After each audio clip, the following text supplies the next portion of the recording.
तो आज की जो हमारी ये क्लास है किंग जॉर्ज मेडिकल यूनिवर्सिटी के साथ साथ यूजीसी नेट के स्टूडेंट के लिए भी। ये केजीएमयू एमएसएसओ ग्रेड सेकंड के लिए ये जो सिलेबस निकाला गया है, इस सिलेबस को अगर आप देखेंगे यूनिट नंबर 7 पे आपको एक पॉइंट मिलता है यहाँ पे, social work with person with disability. ये टॉपिक आपको देखने को मिलता है और इसी के संदर्भ में कल हम लोगों ने पढ़ा था। आज इसी पर हम लोग क्वेश्चंस करेंगे, कुछ मॉक टेस्ट करेंगे। इम्पॉर्टेंट प्रश्न है जो आगामी परीक्षा के जीएमयू के लिए भी और यूजीसी नेट के लिए भी इम्पॉर्टेंट होगा। ठीक है, तो देखिए यहाँ पर ये प्रश्न है, ये पहला क्वेश्चन। ध्यान से आप प्रश्न पढ़ेंगे, देन उसके बाद उसका जवाब आप सभी लोगों को देना होगा। ठीक है, यहाँ बेसिकली कुछ प्रश्न ऐसे भी मिलेंगे जो बेसिकली आप लोगों ने पढ़ा नहीं हुए, यानी उसके बारे में आपने स्टडी नहीं किया है, लेकिन वो पीडब्ल्यूडी से संबंधित है या डिसेबिलिटी से रिलेटेड है वो प्रश्न, मैं आप लोगों को यहाँ पर कवर करा दूंगा। ठीक है, जैसे पहला सवाल, भारतीय पुनर्वास परिषद के अनुसार श्रवण बाधित व्यक्तियों का श्रवण दोष कितने डीबी तक होता है। जैसे मैंने आपको बताया था कि सीवियर का आईक्यू क्या होगा, प्रोफाउंड का आईक्यू क्या होगा। ठीक है, और ये हमने डिफाइन किया था मेंटल रिटार्डेशन वाले टॉपिक में, लेकिन सवाल यहाँ पे श्रवण बाधित है, ना कि मेंटल रिटार्डेशन का टॉपिक है ये, यानी हियरिंग इम्पेयरमेंट का टॉपिक है। तो भारतीय पुनर्वास परिषद के अकॉर्डिंग अगर बात किया जाए तो 70 डीबी, यानी 70 डीबी अगर किसी के अंदर पाया जाता है तो वो एक प्रकार से हम इसे कह सकते हैं कि हियरिंग इम्पेयरमेंट संबंधित है। ठीक है, तो भारतीय पुनर्वास परिषद के द्वारा बताया गया है कि अगर जिन बच्चों के अंदर 70 डीबी हियरिंग लॉस पाया गया वो श्रवण बाधित व्यक्ति माना जाएगा। सुनने की क्षमता खोने वाला वो व्यक्ति, उसे हम लोग श्रवण दिव्यांगता के नाम से जानेंगे भी, परंतु उसके अंदर 70 डीबी होना चाहिए, 70 डीबी। ठीक है, तो ये चीज़ें जरूर ध्यान में रखेंगे, काफ़ी इंपॉर्टेंट पॉइंट है। अच्छा, इसकी भी कई क्लासिफिकेशन के आधार पे डिवाइड किया गया है हियरिंग इम्पेयरमेंट के। अगर मैं बात करता हूँ आरसीआई के थ्रू तो एक माइल्ड होता है इसमें। ठीक है, जो माइल्ड कैटेगरी होते हैं वो 25 से लेकर 40 डीबी होता है उनका। ठीक है, और एक होता है मॉडरेट। ठीक है, जो मॉडरेट होता है वो 41 टू 55 तक का होता है डीबी। ठीक है, ये चीज़ ध्यान रखिएगा। देन उसके बाद अगर हम बात करते हैं तो मॉडरेट सीवियर दोनों को शामिल करता है यहाँ पे। मॉडरेट प्लस में अगर हम बात करते हैं तो सीवियर होता है, तो उसमें 56 टू 70 माना गया है। और केवल सीवियर की बात करते हैं, ठीक है, तो उस कंडीशन में 71 टू 90, 71 टू 90। ठीक है, और प्रोफाउंड की बात करते हैं अगर हम लोग प्रोफाउंड की, ठीक है, प्रोफाउंड का, तो उसमें मोर देन आप कर सकते हैं 90 डीबी। ठीक है, ये श्रेणी दर्शाया गया है। ठीक है, ये श्रेणी दर्शाया गया, लेकिन आरसीआई ने साफ शब्दों में बताया 70 डीबी। तो इस प्रश्न का विकल्प क्या होना चाहिए, बता सकते हैं क्या आप? ऑप्शन दिया हुआ है आपके सामने है, प्रश्न का ऑप्शन क्या होना चाहिए? Moderate severe. हाँ, मॉडरेट नहीं, यहाँ पे बेसिकली जो ऑप्शन दिया गया है, ऑप्शन के आधार पे बात करेंगे तो मॉडरेट प्लस सीवियर वाला कैटेगरी 70। हाँ 70। ऑप्शन नंबर आपका यहाँ पे सी वाला विकल्प सही होगा। देखो, एक अधिगम अक्षमता है, हमने पढ़ाया है लर्निंग डिसेबिलिटी कई टाइप की होती है, डिसलेक्सिया, डिसकैलकुलिया, डिसग्राफिया, इसके बारे में मैंने आपको करवाया है। ठीक है, अब यहाँ ये जो अधिगम अक्षमता है, इस शब्द का प्रयोग किसके द्वारा किया गया था? ये 4 ऑप्शन है, आपको नाम बताना है। ठीक है, ये किन के किया गया है? ब्लूमर्स बता, बिल्कुल ये गलत जवाब है आपका। ठीक है, अधिगम अक्षमता शब्द का प्रयोग करने वाला डॉक्टर सैमुअल, और आपको ये ध्यान रखना है कि कब इन्होंने किया था, तो साल 1963 में किया था, 1963 में किया था अधिगम अक्षमता शब्द का प्रयोग। और इन्होंने concept of explorations of handicap child एक किताब लिखा, और उस किताब में सैमुअल किरकेगार्ड महोदय ने सैमुअल ए किर्क ने सन 1963 में इस शब्द का प्रयोग किया था। ठीक है, तो इस किताब का नाम अगर आप चाहे तो नोट कर सकते हैं, मैं यहाँ पे नोट कर देता हूँ, इन केस आपके परीक्षा में हो सकता है पूछ ले। ठीक है, तो कॉन्सेप्ट देखो, ये थोड़ा सा मेडिकल लाइन से संबंधित है, डिसेबिलिटी से संबंधित है, तो ऐसे प्रश्न बनाए जा सकते हैं मेडिकल सोशल वर्क में। कॉन्सेप्ट ऑफ, ठीक है, एक्सप्लोरेंस of handicap, of handicap, handicapped, ठीक है, हैंडीकैप्ड चाइल्ड। प्रश्न अगर बने कि कब आई थी पुस्तक, तब भी आप कह सकते हैं 1963 में। और ये किताब लिखा किसने, तो सैमुअल अ किर्क महोदय ने लिखा था। ठीक है, तो उनमें इन्होंने ना डिसलेक्सिया के बारे में, डिसग्राफिया के बारे में, डिसकैकुलिया के बारे में, ठीक है, अफेजिया के बारे में, सभी प्रकार की जो डिसेबिलिटीज़ होती है, लर्निंग डिसेबिलिटीज़, उन्होंने इस किताब में डिफाइन किया है, सैमुअल अ किर्क। ठीक है, तो ये चीज़ ज़रूर ध्यान रखिएगा आप सभी लोग, जो भी अधिगम अक्षमता के टाइप होते हैं इसमें बताया गया है। डिसलेक्सिया से संबंधित कौन सी बीमारी होती है, क्या बता सकते हैं? डिसलेक्सिया पठन संबंधी अक्षमता होती पठन संबंधी, हाँ, सर रीडिंग नहीं कर पाते रीडिंग नहीं कर पाते। और डिसग्राफिया सर। वो ग्रा लिख नहीं पाते, डिसग्राफिया मतलब लिख नहीं पाते, लिखने का, हाँ लिखने में। लिखने, और डिस्फेजिया एक शब्द होता है, भाषा विकार, भाषा लैंग्वेज, बोलने का, हाँ बोलना भी आप शामिल कर सकते हैं। देन उसमें आप ये भी कह सकते हो कि लैंग्वेज डिसऑर्डर का पार्ट भी है। ठीक है, तो ये डिस्फेसिया का शब्द हम लोग यहाँ पर पढ़ भी चुके हैं। तो सही ऑप्शन अगेन आपका, सॉरी अगेन तो नहीं है क्योंकि पहला वाला सी था, और यहाँ पर दूसरे वाले का बी ऑप्शन हो गया है। ठीक है, क्वेश्चन नंबर तीसरे में देखिए, शारीरिक सांकेतिक भाषा का राष्ट्रीय संस्थान कहाँ है? यदि आप लोगों ने मेरी कल की क्लास पढ़ा होगा तो यहाँ पे डिफाइन किया था इसके बारे नई दिल्ली, एमपी। लेकिन सर वहाँ सीहोर था। में। चलिए कोई नहीं, यहाँ पर कोलकाता सर, कोलकाता। नई दिल्ली है, देखिए, एमपी में मेंटल का था। ओके, देखिए इस प्रश्न में अगर हम लोग बात करेंगे भारतीय सॉरी, न्यू दिल्ली का था। राष्ट्रीय संस्थान कहाँ पर स्थित है, तो सही जवाब क्या होना चाहिए? New Delhi, new Delhi. नई दिल्ली। नई दिल्ली। ठीक है, ओके। क्या था? नई दिल्ली। ठीक है, राष्ट्रीय सांकेतिक भाषा का राष्ट्रीय संस्थान, यानी ये national institute of Indian sign language की मैं बात कर रहा हूँ। तो आप सभी लोग को ध्यान रखना होगा, ये दिल्ली में है। कहाँ पर है? दिल्ली में ये इंस्टीट्यूट बेसिकली है ना। और ये कल की क्लास में तो था भी, हम लोगों ने शायद पढ़ा भी था इसके बारे में, जी सर। है ना।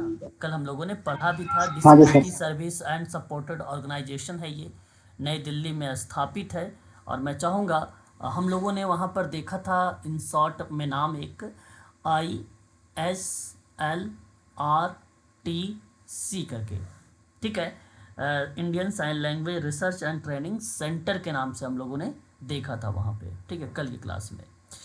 भारतीय सांकेतिक भाषा के एक जनक है, बेसिकली बड़े फेमस पर्सन है, उनका नाम आप सभी लोगों को पता होना चाहिए, शिवाजी पांडा। ठीक है, ये जनक कहे जाते हैं। ठीक है, किसके? तो भारतीय सांकेतिक भाषा के, क्योंकि इंडियन से संबंधित है इसलिए मैंने यहाँ पर आपको बताया है। क्वेश्चन नंबर 4 पर बात करेंगे। RRTC का पूर्ण रूप बताना है, हमें पूरा नाम बताना है RRTC का नाम। सर ए। जी, क्वेश्चन नंबर 4 हमारे सामने है, आप इसका क्या जवाब देना चाह रहे हैं प्लीज सर ए। बताएं। रिहैबिलिटेशन रिसर्च ट्रेनिंग सर है। सेंटर। बिल्कुल, अगर आप कह रहे हैं कि ऑप्शन नंबर ए, तो ऑप्शन ए ही सही जवाब होगा। रिलीजन्स रिहेबिलिटेशन ट्रेनिंग सेंटर यानी क्षेत्रीय पुनर्वास प्रशिक्षण केंद्र एक ऐसा केंद्र है जो दिव्यांग लोगों के लिए पुनर्वास सेवाओं को बेहतर बनाने के लिए प्रशिक्षण, अनुसंधान और सूचना साझा करने की एक सुविधा प्रोवाइड कराता है RRTC। समुदाय में ना जागरूकता पैदा करने के लिए ये मदद करता है RRTC। तो इम्पोर्टेंट है, इसकी जो ये बेसिकली स्थापित कहाँ कहाँ है, तो एक इसका स्थान मुंबई में लगाइएगा, दूसरा चेन्नई में लगाइएगा, तीसरा कटक में लगाइएगा, चौथा लखनऊ में लगाइएगा। ठीक है, तो लखनऊ का पेपर है इसलिए हो सकता है इसके संदर्भ में सवाल थोड़ा सा बना दे। ठीक है, पुनर्वास ये बेसिकली एक प्रकार से रिहेबिलिटेशन पार्ट है। सर कल आपने कोलकाता और दिल्ली सिकंदराबाद घूमने से कहीं बताया था। RRTC hello sir. मुंबई में है, चेन्नई में है, कटक में है, लखनऊ में है। ये क्षेत्रीय संस्थान न्याय और अधिकारिता मंत्रालय ने बुजुर्गों के जीवन स्तर में सुधार करने के लिए आरआरटीसी की स्थापना की गई थी। ठीक है, क्लियर है ये बात? बताइए, पुनर्वास सेवाओं को बेहतर बनाने हाँ के जी सर। लिए क्षेत्रीय जो है पुनर्वास प्रशिक्षण कार्यक्रम है। क्वेश्चन नंबर 5 में देखेंगे, आइडियोमीटर का उपयोग किया जाता है। बताइए किस में करते हैं आइडियोमीटर का प्रयोग? क्वेश्चन नंबर 5 में हियरिंग सर हियरिंग हाँ, यहाँ सही प्रश्न के अगर ये हियरिंग मशीन। हाँ, इसका सही विकल्प होगा आपका पहला वाला ऑप्शन। फॉर हियरिंग टेस्ट के लिए आइडियोमीटर का प्रयोग किया जाता है। एक आइडियोमीटर एक चिकित्सा उपकरण होता है ना, एक टूल्स होता है। व्यक्ति को सुनने की क्षमता का आकलन करने के लिए बेसिकली ये किया जाता है। तो पहला वाला विकल्प सही है। ये व्यक्तिपरक परीक्षण होता है। आइडियोमीटर की मदद से ना जो सुनने की क्षमता में कमी की जो डिग्री होती है उसका पता लगाया जाता है आइडियोमीटर। तो यहाँ जो सुनने की क्षमता में कमी की डिग्री का पता लगाना आइडियोमीटर काम है। सुनने की क्षमता में कमी का कारण का पता लगाता है आइडियोमीटर। सुनने की क्षमता में कमी के इलाज के लिए उचित सलाह भी दी जाती है। सुनने की क्षमता में कमी के आधार पर ही जो हियरिंग हेल्प होता है, सहायता की सलाह भी इसी के माध्यम से दी जाती है। ठीक है, तो आइडियोमीटर से मिलने वाले नतीजे आमतौर पर आइडियोग्राफ पर दिखाए जाते हैं। ये भी ध्यान रखिएगा, आइडियोमीटर से जो भी नतीजे निकलते हैं वो आइडियोग्राफ पे दिखाए जाते हैं, ना कि आइडियोमीटर, है ना। तो ये शब्द जरूर ध्यान रखेंगे। इन केस अगर बन जाए किस पे दिखाया जाता है तो आइडियोग्राफ पे, और फॉर हियरिंग टेस्ट के लिए होता है। यदि किसी बच्चे को स्कूल बैग, देखिए बड़ा इंपॉर्टेंट क्वेश्चन है, कॉन्सेप्चुअल प्रश्न है ये। यदि किसी बच्चे को स्कूल बैग पैक करने में समस्या है, स्कूल का बैग है और उसको पैक करने में क्या हो रही है, उससे समस्या हो रही है, तो वह किस समस्या से ग्रसित हो सकता है? डिस्प्रैक्सिया है, ठीक है, परसिव डेवलपमेंट डिसऑर्डर डिसलेक्सिया है, रेटस डिसऑर्डर है। ये क्वेश्चन नंबर 6 क्या सही विकल्प क्या होना चाहिए? Development disorder. Option A B C दे, कौन सा विकल्प सही है? Sir B B B okay, development disorder. Sir option A sir, रिट्स आना चाहिए मेरे हिसाब से, रिट्स डिसऑर्डर। शारीरिक गामा का क्षमता होती है ना। यहाँ बी होगा, देखिए डिस्प्रैक्सिया। क्या है? डिस्प्रैक्सिया है। मैं आप सबसे कहूँगा कि डिस्प्रैक्सिया यहाँ पे करेक्ट ऑप्शन होगा, और इसी को याद रखना। ये शारीरिक गतिविधि विकास संबंधी विकार होता है। अब स्कूल बैग पैक करने में उसको समस्या हो रही है, तो उसकी जाहिर सी बात है कहीं फिजिकली कहीं ना कहीं उसके पास प्रॉब्लम होगी, या कोई ना कोई चीज़ें बेसिक। सर रिट्स डिसऑर्डर में भी ऐसे ही होता है, मतलब हैंड मूवमेंट अच्छे से नहीं हो पाते बच्चे की। बता रहा हूँ, अभी सुन लीजिए, है ना, अभी बता रहा हूँ। तो डिस्प्रैक्सिया में ये बेसिकली शारीरिक गतिशीलता से संबंधित होता है डिस्प्रैक्सिया, और बच्चे को विद्यालय बैग पैक करने में उनको समस्या होती है। यहाँ पर इस प्रश्न के आधार पे कोई भी एक्टिविटीज़ हो रही है तो उस दौरान उसको करने में प्रॉब्लम होती है, तो ये विकासात्मक समन्वय डिसऑर्डर का पार्ट होता है। डिस्प्रैक्सिया को ना विकासात्मक समन्वय डिसऑर्डर भी कहा जाता है, डेवलपमेंटल कोऑर्डिनेशन डिसऑर्डर भी कहा जाता है डिस्प्रैक्सिया का। दो नाम है इसका, ठीक है। और ये एक दीर्घकालिक स्थिति होती है जो बचपन से शुरू होती है, लंबे समय तक चलती है ना, ये डिस्प्रैक्सिया। तो इस प्रश्न का विकल्प तो आपका पहला ही ऑप्शन करेक्ट हो जाएगा। लेकिन एक यहाँ पे रेट्स डिसऑर्डर भी है, ठीक है, रेट्स एक डिसऑर्डर भी है। अच्छा, रेट्स डिसऑर्डर होता क्या है इसके बारे में भी थोड़ा सा देख लेते हैं। ये एक सिंड्रोम होता है, ये रेट्स ना एक सिंड्रोम होता है, जैसे डाउन सिंड्रोम होता है तो रेट्स सिंड्रोम भी होता है। ये अनुवांशिक बीमारी होती है। ये अनुवांशिक बीमारी मतलब होता है कि एक पीढ़ी दर पीढ़ी चलने वाली डिसीज़ होती है। ये बेसिकली मैडम मस्तिष्क के विकास को प्रभावित करता है है ना कि अगर हम बात करें हैंड मूवमेंट को करने में, वहाँ नहीं। रेट्स जो डिसऑर्डर होता है ये मस्तिष्क के विकास को क्या करता है, प्रभावित करता है, डिले कर देता है उसको। मुख्य रूप से अगर मैं बात करूं तो ये लड़कियों में पाया जाता है रेट्स डिसऑर्डर। इसे रेट डिसऑर्डर के नाम से हम लोग जानते भी हैं और एक सिंड्रोम के नाम से भी जानते हैं इसको। मांसपेशियों को कमज़ोर कर देता है, संचार करने में कठिनाई हो जाने लगती है, नींद की उनको समस्या आने लगती है, दांत पीसने लगते हैं। ठीक है, ये चीज़ आपको ध्यान रखना है। सांस लेने में भी समस्या होती है, बेचैनी और चिड़चिड़ापन का ऑर्डर होता है। सिम्टम के रूप में आप कह सकते थे इस क्रिया को लेकर सिम्टम, ठीक है, कि इसके हाथ मोमेंट में थोड़ी सी प्रॉब्लम होती है। ठीक है, सिम्टम। उसके बाद हम बात करते हैं डिसलेक्सिया। जैसे कि डिसलेक्सिया मैं आपको बताया भी हूँ, अभी भी आप लोग बता भी रहे थे, पठन संबंधी जब कोई प्रॉब्लम्स आती है तो उस दृष्टिकोण में हम लोग इसको डिसलेक्सिया का नाम लेते हैं। लेकिन एक व्यापक विकास विकार है जिसको परसेव डेवलपमेंट डिसऑर्डर कहते हैं हम लोग, इसी को व्यापक विकासात्मक विकार भी कहते हैं, बी वाले ऑप्शन को। ये एक ऐसी स्थिति होती है जिसमें ना सामाजिक और संचार कौशल में देरी होती है और कठिनाई होती है। तो सवाल बेसिकली बैग पैक करने के संदर्भ में है। सवाल सामाजिक और संचार कौशल में कठिनाई अगर होती तब आप लोग कहते कि ये परसिव डेवलपमेंट डिसऑर्डर है। और मैं आपको बता दूं कि ये एएसडी का पार्ट है, ये जो बी वाला ऑप्शन है एएसडी का पार्ट है, जी सर, ऑटिज्म से रिलेटेड। स्पेक्ट्रम डिसऑर्डर का पार्ट है ये। ठीक है, आम भाषा में असामान्य ऑटिज्म के नाम से। सामाजिक संपर्क करने में कठिनाई होती है इनको, संचार करने में प्रॉब्लम होती है इनको, भाषा का प्रयोग करने में समझने में इनको प्रॉब्लम होती है। ठीक है, इस तरीके की चीज़ें जो हम लोग यहाँ पर बेसिकली इस्तेमाल करते हैं। ठीक है, तो यहाँ सही विकल्प छठे का ए ऑप्शन सही होगा। ठीक है, क्वेश्चन नंबर 7 में देखिए, जहाँ केवल दिव्यांग विद्यार्थी पढ़ते हैं उसे कहते क्या है। देखिए बड़ा इंपॉर्टेंट सवाल है और ये भी सवाल आप लोगों ने पढ़े हैं। ठीक है, इसके बारे में special school, sir option B. Special school sir, special school, special school. बिल्कुल। यहाँ सही ऑप्शन के बारे में अगर मैं बात करता हूँ, आप लोग का भी जवाब सही आया है, स्पेशल एजुकेशन, है ना।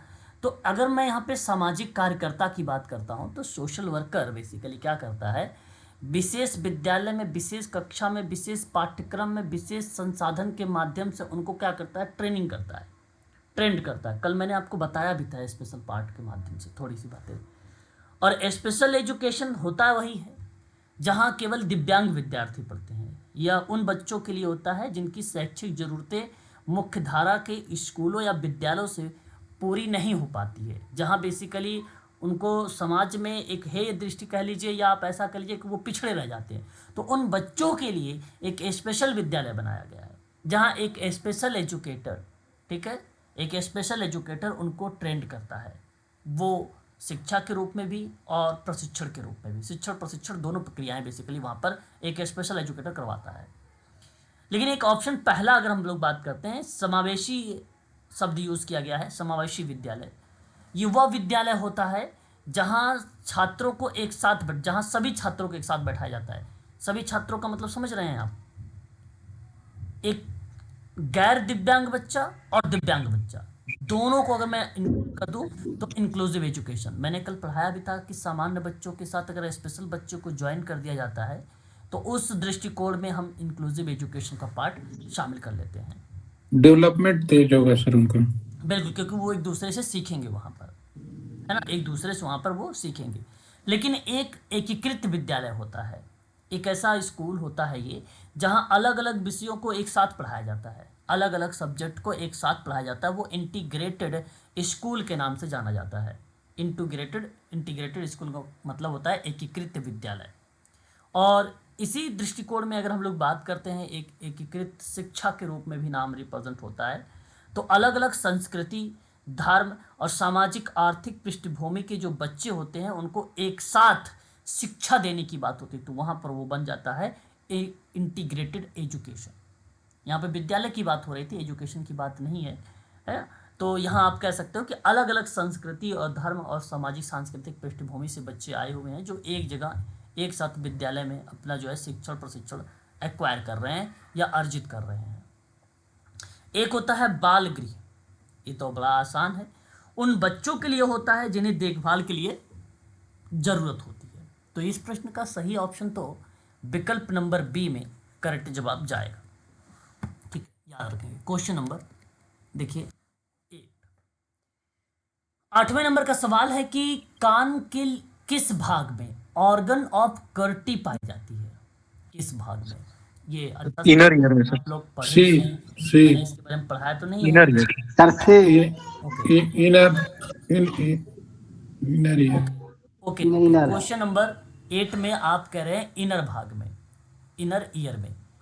बिल्कुल, क्वेश्चन नंबर 8 का अगर आपने जवाब दिया है यहाँ पे सर ऑप्शन नंबर सी, तो करेक्ट जवाब दिया है। ऑप्शन नंबर आपका सी करेक्ट जवाब होगा। ठीक है, यहाँ पर तो ऑर्गन अंग है एक, है ना, ऑर्गन ऑफ कर्टी की बात मैं कर रहा हूँ। एक प्रकार से आंतरिक कान के अंदर जो है ये स्थित होता है ऑर्गन ऑफ कर्टी।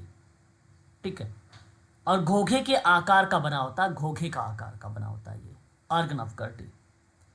ठीक है, और बेसिकली ध्वनि तरंगे के जो ऑर्गन ऑफ कर्टी होता है वो द्रव्य में कंपन पैदा करता है, एक प्रकार से ऑर्गन ऑफ कर्टी, है ना, एक प्रकार से कंपन।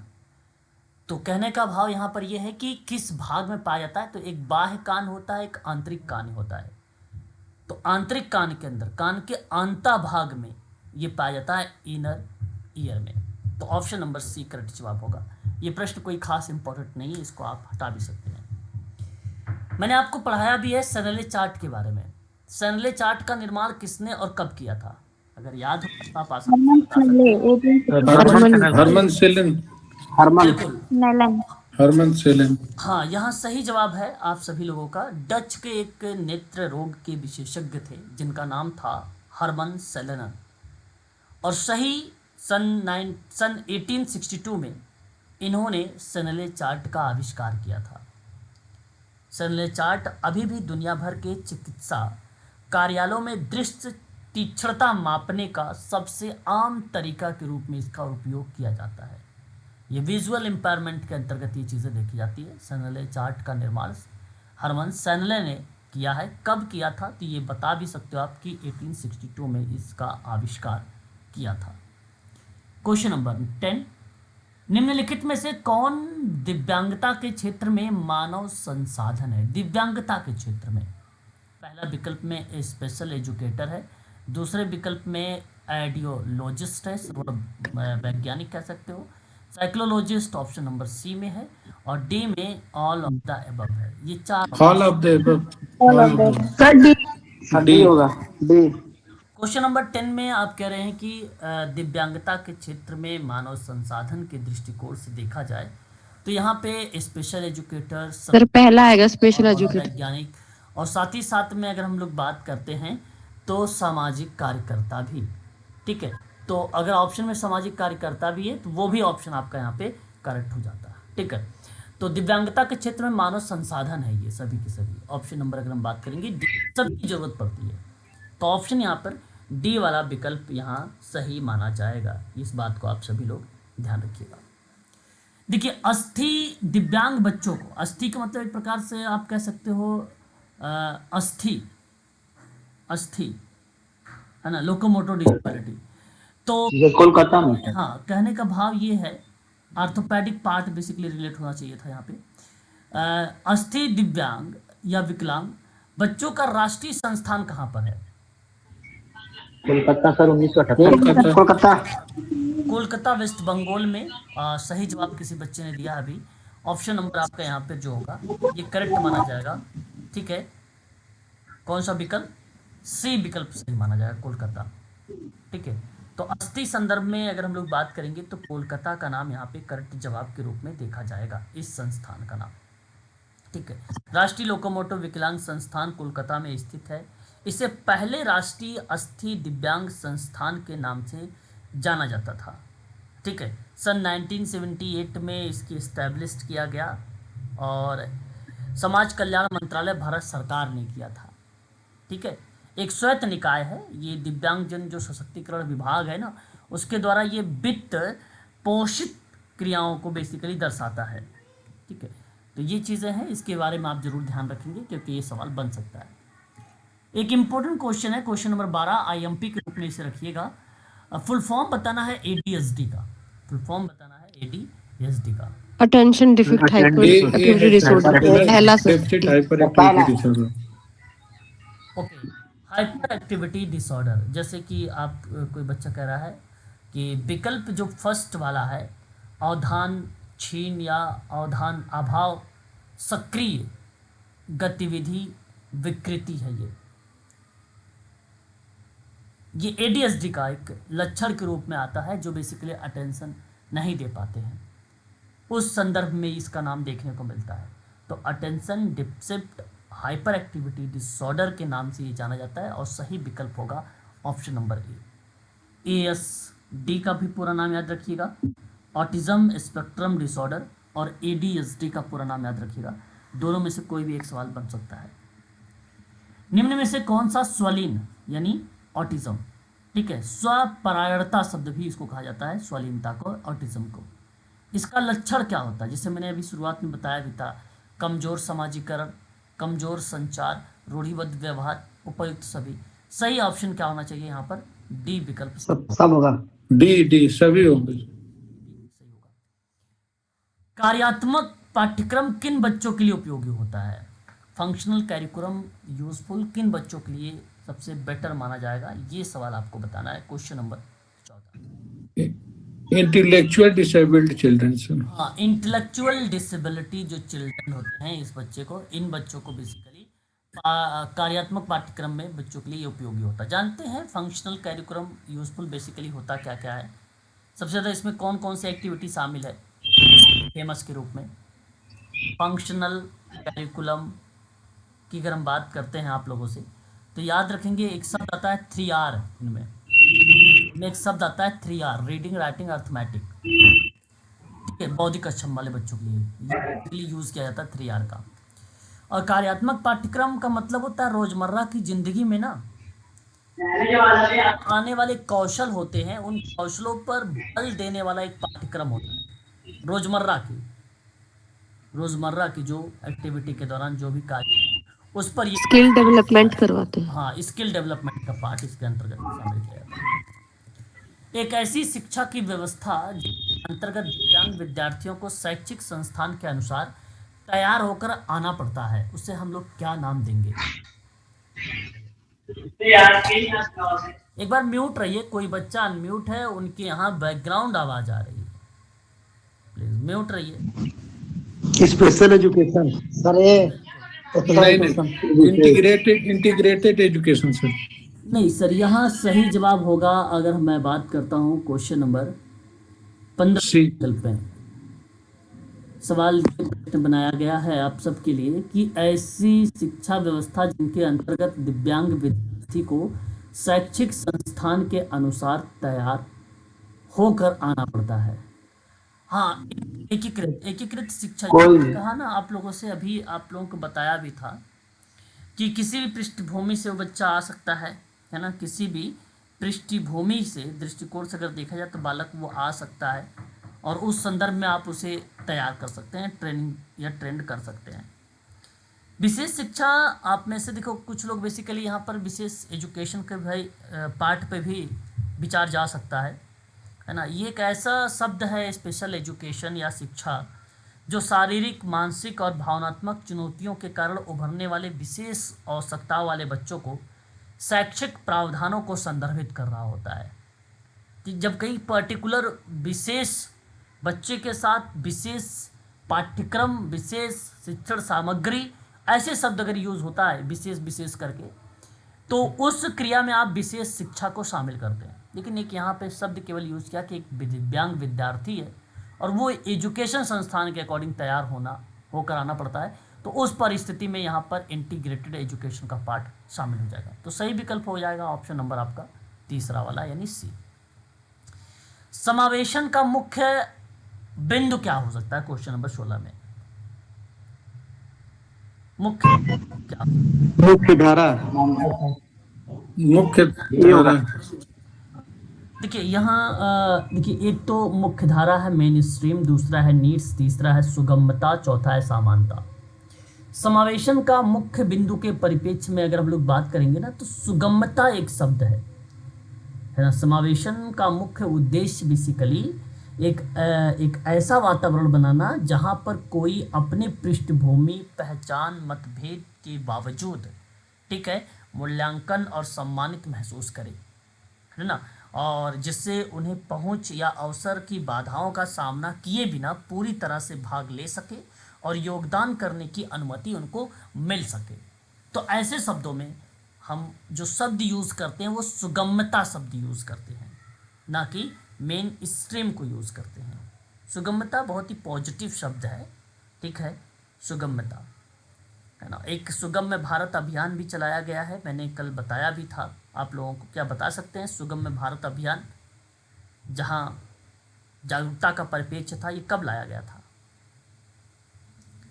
3 दिसंबर सर। 2015, 3 दिसंबर 2015। कल की क्लास में मैंने इसके बारे में पढ़ाया भी था। जी सर, तो इसका सही विकल्प होना चाहिए सुगम्यता। अगला सवाल कहता है कि स्थानीय स्तर की समिति किस अधिनियम में जो है शामिल है? थोड़ा सा म्यूट रहिएगा, है ना। अब स्थानीय स्तर की समिति है, किस अधिनियम में शामिल किया गया है स्थानीय स्तर की? Question number 17 sir. ए नहीं सर, यहाँ विकल्प बनेगा सेकंड, बी। जानते हैं बी वाले ऑप्शन के बारे में आप लोगों ने पढ़ा है? बताइए, यदि पढ़ा है तो अच्छी बात है, नहीं पढ़ा है तो आप बताएं, तो मैं इसके बारे में थोड़ी सी नहीं सर, बताऊंगा। नेशनल ट्रस्ट एक्ट सर, राष्ट्रीय न्यास अधिनियम 1999 जो स्थानीय, ये ध्यान रखना आप सभी लोग, राष्ट्रीय न्यास अधिनियम है जो 1999 में लाया गया था। और इसमें ना 4 प्रकार की डिसेबिलिटी, जिसके पीडब्ल्यूडी में 7 प्रकार की डिसेबिलिटी है, एनटी में 4 प्रकार की डिसेबिलिटी है, आरसीआई बेसिकली तो ये थोड़ा सा अलग है, जहाँ बेसिकली विशेष बच्चों के लिए ये प्रोग्राम वगैरह जो है ऑर्गेनाइज करता है, ठीक है। और एक आता है RPWD एक्ट आता है 2016 का, इसमें कुल 21 टाइप की डिसेबिलिटी है, ठीक है। अब देखिए जो इसमें जो 4 प्रकार की डिसेबिलिटीज़ हैं, ये कौन कौन सी 4 प्रकार की डिसेबिलिटीज़ हैं, आप इसे ध्यान रखिएगा। एक तो ऑटिज़म है, ठीक है, एक जो आता है इसमें वो आता है ऑटिज़म।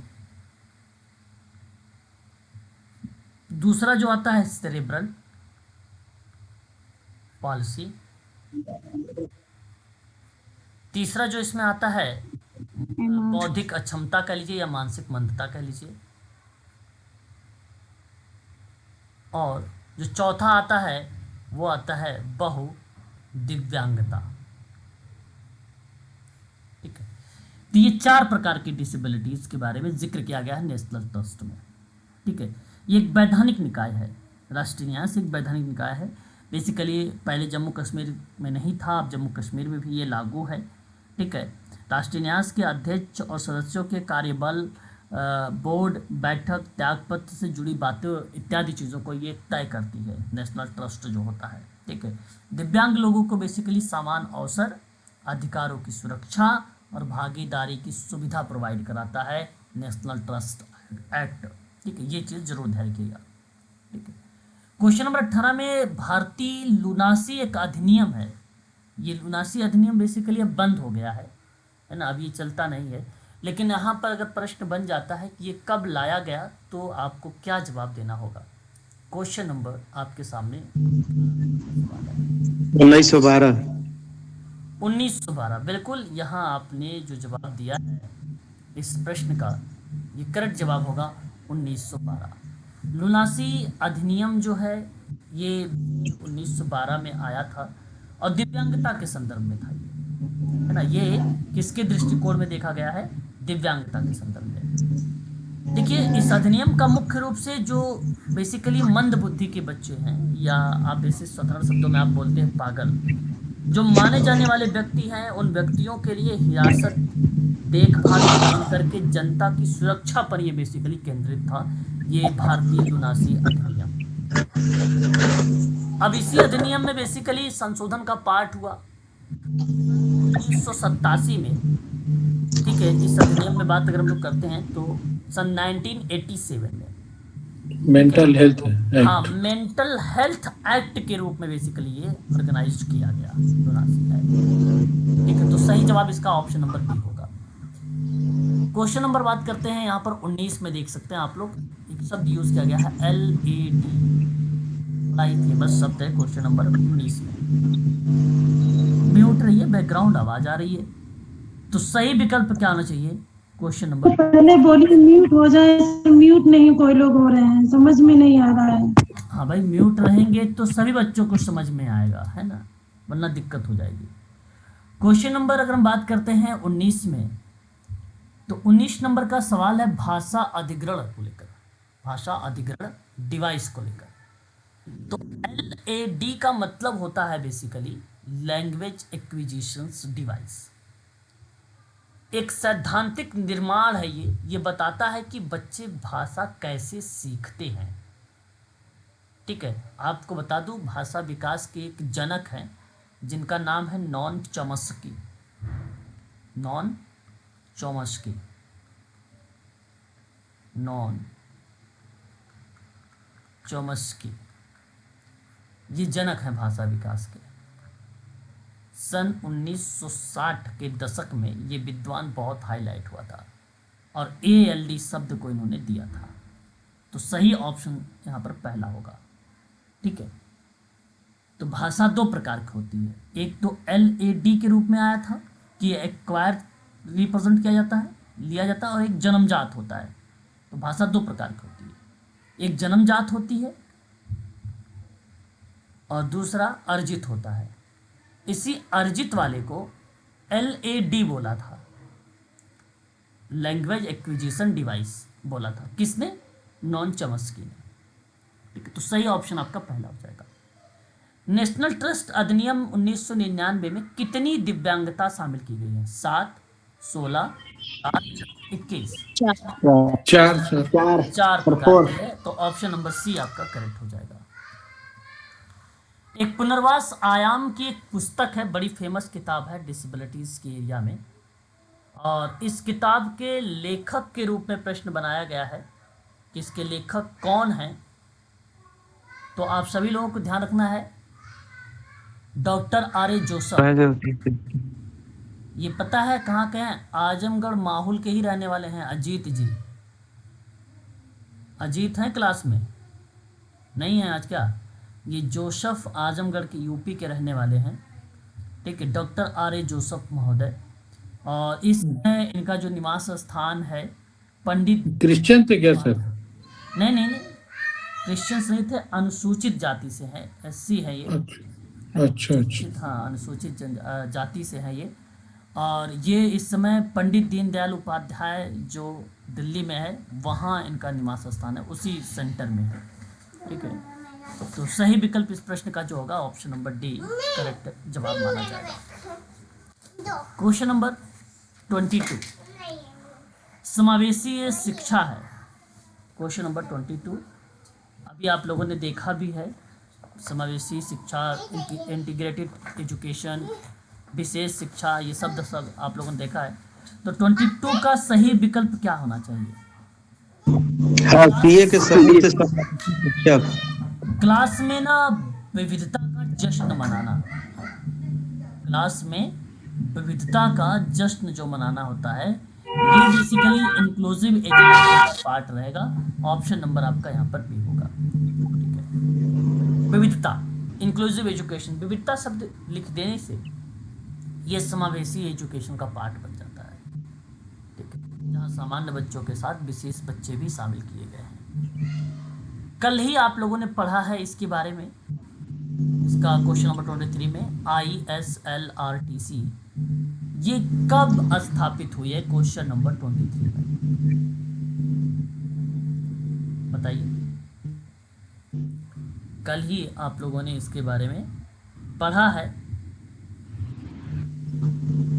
इंडियन साइन लैंग्वेज, सितंबर 2015 से 28 सितंबर 2015। बिल्कुल सही जवाब। ये Indian sign language research and training centre है ये, और ये इसकी स्थापना हुई थी 28 सितंबर 2015 को। सर ये अनंत सर म्यूट नहीं है सर, बहुत आवाज आई। हाँ अनंत जी म्यूट हो जाइए, आप बैकग्राउंड आवाज़ बहुत आ रही है ना, म्यूट हो जाइए। तो 28 सितंबर 2015 को बेसिकली ये इंस्टीट्यूट स्थापित हुई, Indian sign language research and training centre, जहाँ बेसिकली भाषा संकेत के माध्यम से, साइन के माध्यम से ट्रेंड किया जाता है। नई दिल्ली में है ना, याद रखेंगे। ये भी इसका सही विकल्प होगा ऑप्शन नंबर सी। किस अधिनियम में दिव्यांग बच्चों को 4% आरक्षण की बात कही गई है? नेशनल ट्रस्ट 1999 में, दिव्यांगजन अधिकार अधिनियम 2016 में, भारतीय पुनर्वास परिषद अधिनियम 1992 में और दिव्यांगजन अधिनियम 1995 में। 4% का आरक्षण किस में कहा गया है? विकलांग अधिकार अधिनियम 2016। बिल्कुल, यहाँ बी विकल्प सही होगा, ऑप्शन नंबर बी। अच्छा, हायर एजुकेशन में कितना है? 5%। 5% सर। और एमपी में कितना है? एमपी में कितना है हायर एजुकेशन में? 6%। 6%। दिव्यांगता के क्षेत्र में एक शब्द और आ रहा है, IDEA। देखिए मैं आपको बताता हूँ, एक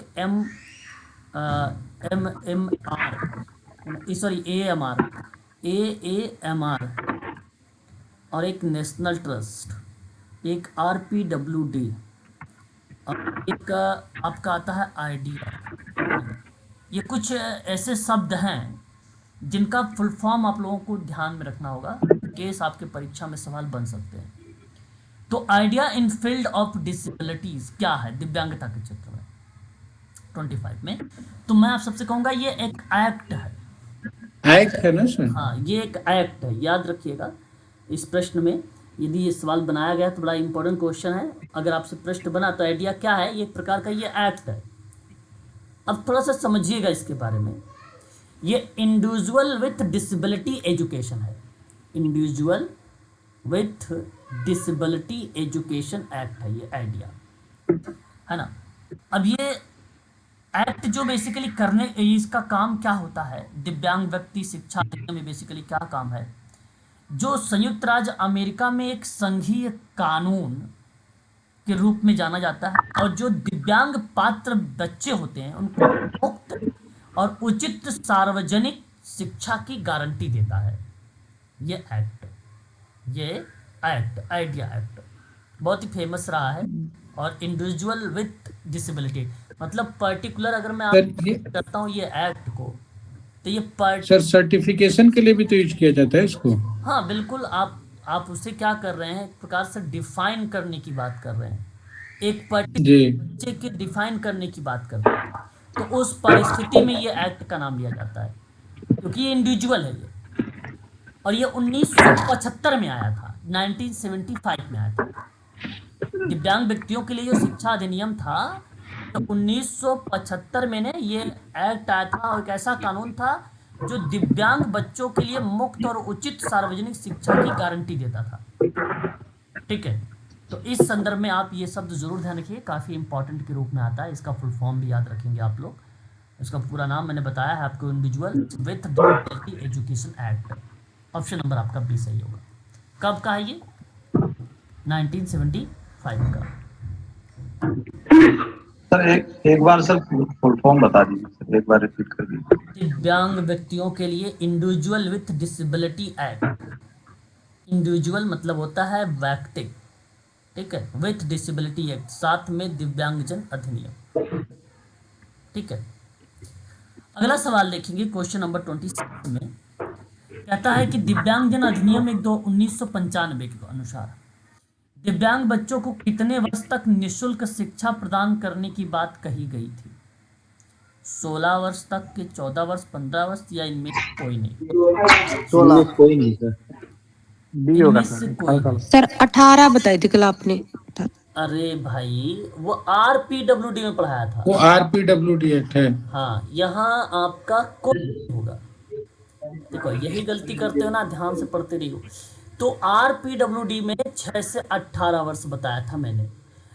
45 में आपको 6 से 14 वर्ष का आर्टिकल्स के बारे में बताया गया था, ठीक है। लेकिन यहाँ पीडब्ल्यूडी में कोई इनमें से कोई नहीं, विकल्प आपका डी सही होगा।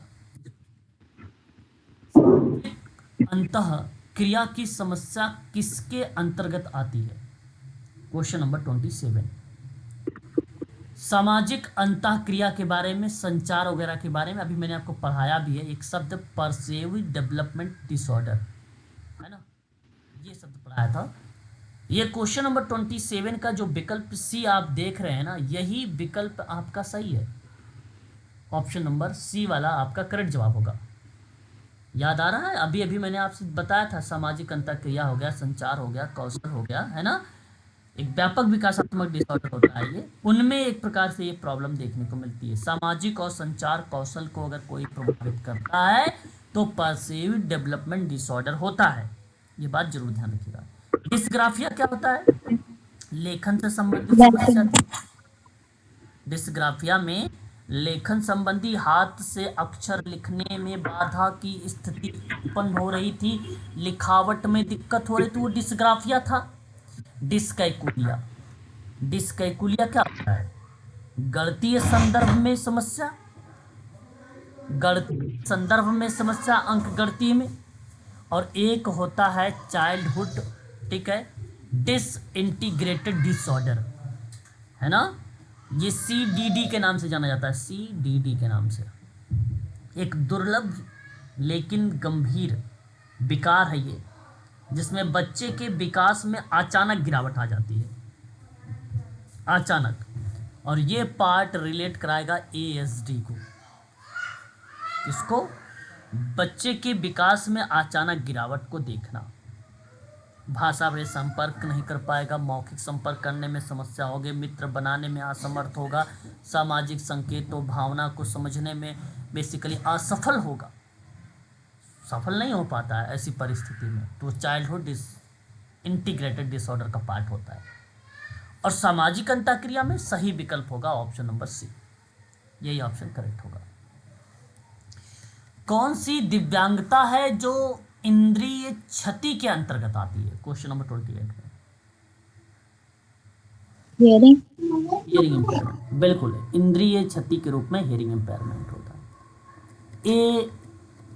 AIDD इसका पूरा नाम आपको बताना है क्वेश्चन नंबर 29 में। तो आप क्या जवाब इसका देना चाहेंगे? American association of intellectual development disorder होता है।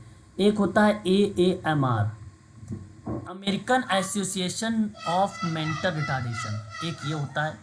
और एक होता है AAIDD, AAIDD होता है। ये शब्द भी आप ध्यान रखेंगे इस, ठीक है ना। तो सही ऑप्शन आपका पहला हो जाएगा। क्वेश्चन नंबर 30 में, यदि कोई बच्चा श्रवण बाधिता, स्वलीनता और बौद्धिक अक्षमता से प्रभावित है तो उसमें कौन सी दिव्यांगता होती है? जहां मल्टीपल होगा सर, मल्टीपल, हो गया, मल्टीपल, मल्टीपल। बिल्कुल मल्टीपल डिसेबिलिटी का पार्ट हो गया। यहाँ बेसिकली 2 या 2 से अधिक प्रकार की अगर डिसेबिलिटीज होती है उसको हम लोग मल्टीपल डिसेबिलिटी के नाम से जानते हैं। सही जवाब आपने दिया। जब कोई दृष्टिबाधित बच्चा किसी असामान्य गतिविधि को बार बार दोहराता है ना, असामान्य गतिविधि को बार बार क्या कर रहा है, दोहरा रहा है कोई बच्चा, तो उसे हम क्या कहेंगे? उसको हम लोग क्या नाम से संबोधित करेंगे? उससे हम लोग ब्लाइंडिज्म शब्द, ब्लाइंडिंग, मतलब एक असामान्य बच्चा बेसिकली बार बार, मतलब साफ शब्दों में दिया गया ना कि एक दृष्टिबाधित बच्चा है जो असामान्य गतिविधि को बार बार दोहरा रहा है, तो उसे ब्लाइंडिज्म शब्द से हम लोग इसको क्या नाम है, संबोधित करते हैं। और ये सही विकल्प है ऑप्शन नंबर आपका सी। कोई खास इंपॉर्टेंट क्वेश्चन नहीं है आपकी परीक्षा के लिए, फिर भी चाहो ध्यान रखिए।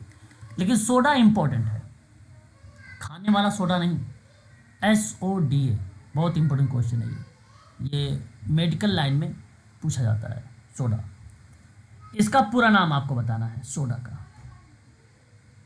32 का सही विकल्प होगा ऑप्शन नंबर यहाँ पर बी, सोडा। 32 बी नहीं होगा, ए होगा। सिबलिंग ऑफ डेफ एडल्ट, है ना। ए विकल्प आपका सही होगा 32 का, सोडा। अच्छा, अब इसको समझिएगा थोड़ा सा इसके बारे में, ये बेसिकली होता क्या है। ये सवाल बोथ सिबलिंग का तो ये सवाल बेसिकली जो बधिर वयस्क होते हैं उनके भाई बहन से संदर्भित होता है, सिबलिंग। ऐसे लोगों से जिनके माता पिता एक बधिर व्यक्ति के समान दर्शाया गया है, जिसका अर्थ होता है कि वे किसी ऐसे व्यक्ति के भाई या बहन हैं जो बधिर है और स्वयं बधिर भी हो सकते हैं वो, है ना। तो यहाँ जो सोडा शब्द का प्रयोग किया गया है, इसका सही विकल्प होगा सिबलिंग ऑफ डेफ एडल्ट, है ना। बधिर भाई बहन के साथ जो है एक और व्यक्ति को दर्शाने के परिप्रेक्ष्य में इस सोडा शब्द का प्रयोग किया गया है।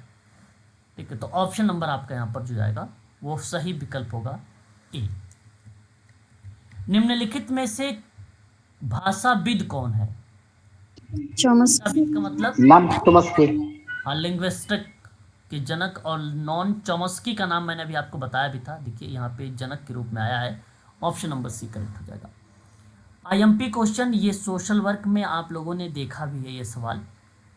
केस हिस्ट्री मेथड है ये, इसका प्रतिपादन किसने किया था? Question number 34। फ्रेडरिक लिपले। लिपले, बिल्कुल सही जवाब, बिल्कुल सही जवाब। सामाजिक कार्यकर्ता शब्द किसने दिया है? Simon pattern. साइमन पेटेट ने, बिल्कुल, है ना। तो केस इतिहास विधि में नाम आता है फ्रेडरिक लिपले का नाम। सही जवाब ऑप्शन नंबर सी होगा। 35, विद्यालय में सृजनात्मकता आधारित शिक्षा हेतु निम्नलिखित में से क्या आवश्यक है? देखो, विद्यालय में बड़ा आसान सा सवाल है ये, आप प्रणाली में सुधार करना। हाँ, मूल्यांकन प्रणाली में सुधार करना, आपने सही जवाब दिया है। ऑप्शन नंबर आपका डी यहाँ पर करेक्ट हो जाएगा क्वेश्चन नंबर 35 का। क्वेश्चन नंबर 36, निम्न में से कौन सा विकासात्मक विकार का उदाहरण है? विकासात्मक डेवलपमेंट डिसऑर्डर होता है, उसका कौन सा एग्जाम्पल इसके अंतर्गत आता है डेवलपमेंटल डिसऑर्डर के अंतर्गत? बौद्धिक अक्षमता, इंटेलेक्चुअल। हाँ, इंटेलेक्चुअल डिसेबिलिटी आता है डेवलपमेंट डिसऑर्डर में। ठीक, ऑप्शन नंबर सी। सौलीनता का प्रथम उदाहरण कब मिला था? मतलब ऑटिज्म की आइडेंटिफाई कब किया गया? ऑटिज्म की आइडेंटिफाई कब किया गया था? ये सवाल आपके सामने है। 1699 में। 1699 में। और भी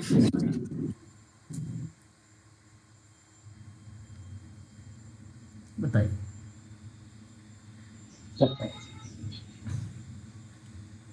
देखिए, ये तो 1699।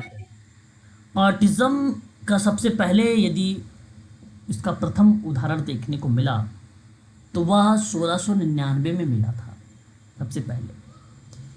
बाद में ऑटिज्म शब्द को पहली बार जब कोई इस्तेमाल किया, ऑटिज्म शब्द इस्तेमाल मतलब प्रयोग, तो सन 1908 में किया गया था। और ब्ले उलर का नाम आता है, ब्ले उलर का नाम आता है, विद्वान है ये, और इन्होंने ऑटिज्म शब्द को दिया था सबसे पहले। ठीक है, 1908 में। ठीक है, और अमेरिका के एक विद्वान थे लियो कैनर, क्या नाम था उनका? लियो कैनर। इन्होंने 1940 में एक पुस्तक लिखा था ऑटिज्म पर, और वहीं से क्रियाएं बेसिकली आगे बढ़ी। ठीक है, तो सही ऑप्शन हो जाएगा यहाँ पर बी विकल्प। दृष्टिबाधित बच्चे किस प्रकार की अधिगमकर्ता होते हैं? किस प्रकार के अधिगमकर्ता होते हैं? कैसे वो शिक्षा ग्रहण करते हैं? Tactile learner.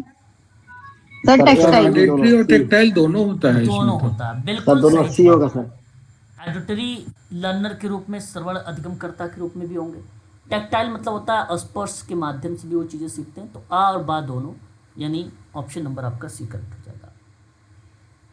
IEP is useful, very ये बहुत इंपॉर्टेंट क्वेश्चन है। केस वर्क में इसका प्रयोग होता है आईईपी। 39 क्लास के जो सस्ती होगा। कमजोर बच्चे होंगे उनके लिए यूज होता है आईईपी। आईईपी का पूरा नाम है इंडिविजुअलाइज्ड एजुकेशन प्रोग्राम।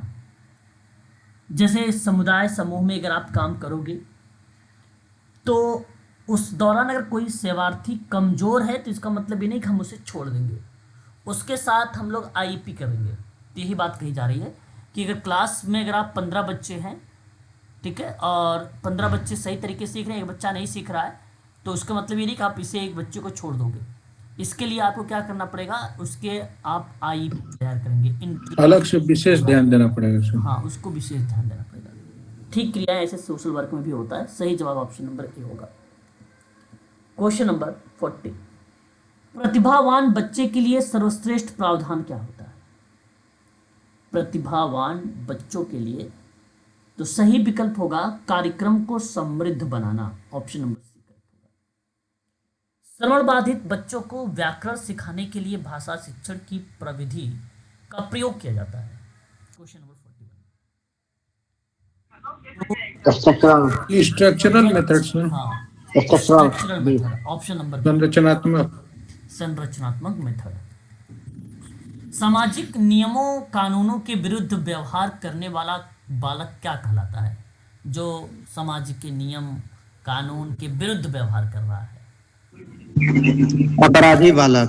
वो अपराधी अपराधी। बालक होते हैं। हाँ, ऑप्शन नंबर सी करेक्ट हो जाएगा। समावेशी शिक्षा यानी मानती है कि हमें डैश को डैश के अनुरूप बदलना चाहिए। 43, और समावेशी शिक्षा मानती है कि व्यवस्था बच्चे को परिवेश के अनुरूप बदलना है। नहीं, व्यवस्था को बच्चे के अनुरूप बदलना होगा। जैसे चाहेगा वैसा सिस्टम बनाओगे ना। तो सही ऑप्शन क्या होगा? पहला NSSO का पूरा नाम आपको बताना है क्वेश्चन नंबर में। नेशनल सेंट्रल सर्वे। सही जवाब होगा option number A. Question number 45, शैक्षिक द्विभाषिता क्या होती है? 45, स्वैच्छिक द्विभाषिता क्या होती है? तो बच्चों की प्रथम भाषा का आधार बनाकर दूसरी भाषा सिखाना। द्विभाषिका का मतलब यही होता है, पहली भाषा को आधार बना लेना है और दूसरी भाषा आप उससे सिखा सकते हैं। तो ये द्विभाषिका पार्ट परिभाषित करती है। विश्व विकलांग दिवस कब मनाया जाता है? 46, 3 3 दिसंबर। दिसंबर। 3 दिसंबर। क्वेश्चन नंबर 46 ऑप्शन हो जाएगा बी। क्वेश्चन नंबर 47, निम्नलिखित में से कौन सी विशेषज्ञता सृजनशील बालकों की होती है? 47, सृजनशील बालकों की विशेषता सृजनशील बालक की होती है। समृद्ध कल्पना शक्ति, समृद्ध कल्पना शक्ति सृजनशील बालक होते हैं, क्रिएटिव चिल्ड्रन होते हैं ये लोग। समस्यात्मक बालक कौन होता है? समस्यात्मक बालक कौन होता है? ये तो चोरी करने वाला भी बालक समस्यात्मक बालक होगा, झूठ बोलने वाला भी होगा, और उपयुक्त सभी। सभी होंगे सर। बिल्कुल, यहाँ पर उपरयुक्त सभी ऑप्शन होगा। क्वेश्चन नंबर 49 का। 48 का क्वेश्चन नंबर 49, निम्नलिखित में से कौन सी मूल संरचना विशेष आवश्यकता वाले बच्चों को पढ़ने के लिए अधिक उपयुक्त होती है? 49 बताइए। तो सी, विशेष आवश्यकता वाले बच्चों को पढ़ने के लिए सरकारी सहकारी अधिगम। सरकारी अधिगम और सहपाठी शिक्षण, ऑप्शन नंबर सी सही है। क्वेश्चन नंबर 50, दिव्यांग बच्चों को सामान्य शिक्षा व्यवस्था में शिक्षित करना चाहिए क्योंकि उन्हें सामान्य जीवन में अपने आप को समायोजित करना है। बी, भारत में सामाजिक न्याय अधिकारिता मंत्रालय के द्वारा दिव्यांग बच्चों या व्यक्तियों के लिए राष्ट्रीय शिक्षा नीति कब लागू की गई? IMP क्वेश्चन है ये।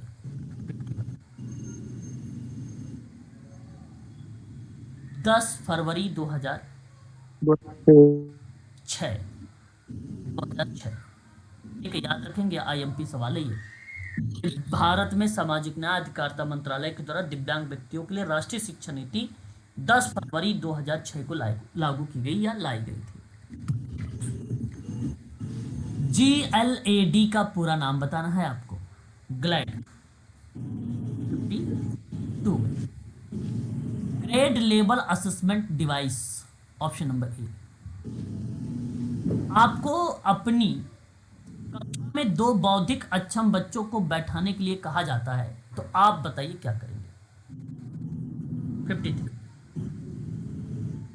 आप ऐसे विद्यार्थियों को सिखाने की तकनीक सीखेंगे, है ना। आपको अपनी क्लास में 2 बौद्धिक अक्षम है, इंटेलेक्चुअल डिसेबल के बच्चे हैं, बैठाने के लिए कहा गया, तो आप ऐसे विद्यार्थियों को सिखाने की तकनीक सीखेंगे।